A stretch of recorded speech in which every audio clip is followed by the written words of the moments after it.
Good afternoon, ladies and gentlemen. In the next few minutes, I would like to share what we have been doing specifically with relation to the spatial data, because our eminent panelists will talk about the various other aspects of it.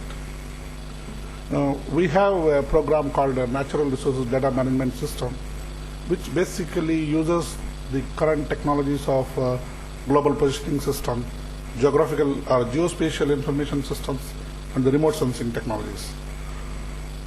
Normally, we are talking about data. Most of the speakers today certainly will talk about the data part of it. When we talk about data, it is a point data or a one-dimensional data.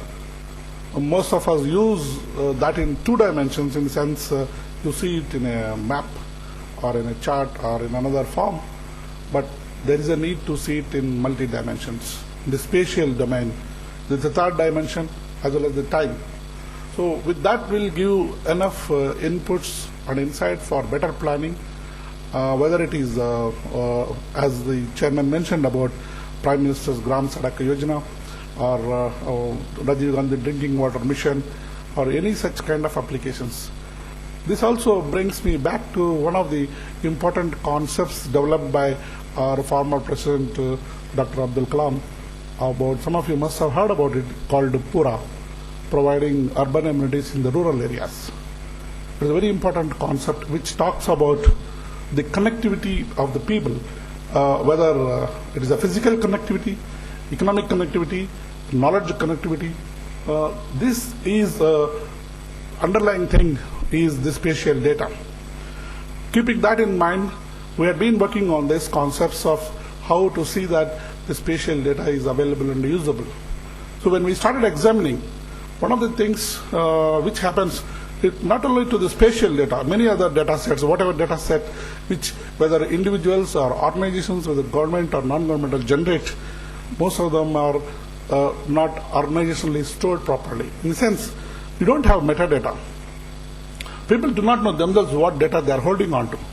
So the main question which is grappling issue today is that to create a metadata of what we have got, this will certainly reduce the redundancy, duplication, and the costs, etc. So if we can generate a good metadata of whatever we have done in the past few many years, we'll be surprised to know that we have got a wealth of data already, which is available for use. Okay, if you have the data also, it also comes to the technical issues. There were two different data sets collected by two different agencies of the same type. They are not interoperable because of various issues, whether it is the standardization, lack of standardization, or lack of particular resolution at which you collect the data sets, or they follow different formats, things like that. So there is a need to get into standards and ensuring an interoperability of data sets.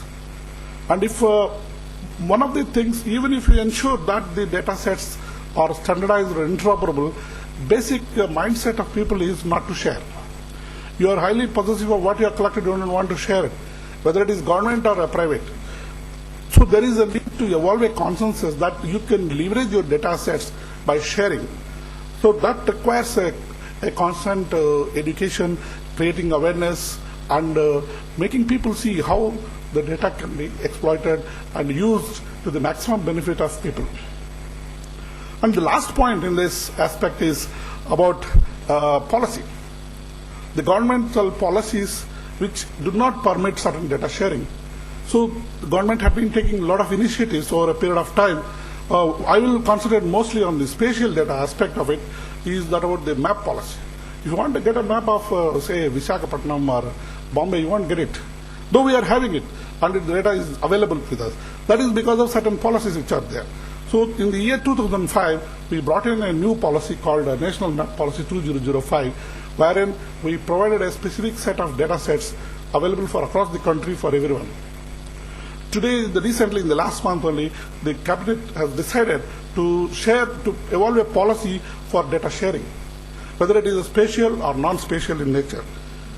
And also, once we create this kind of an infrastructure, whether it is a policy, technological, organizational, or institutional, then it is possible for us to make best use of the data sets.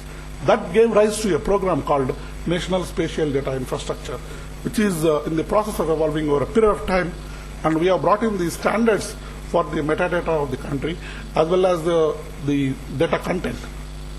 There are at least 17 to 18 government organizations which are providing the standardized metadata today on an India geoportal, which you can access and see, and which will certainly help in providing the required information for data discovery at least.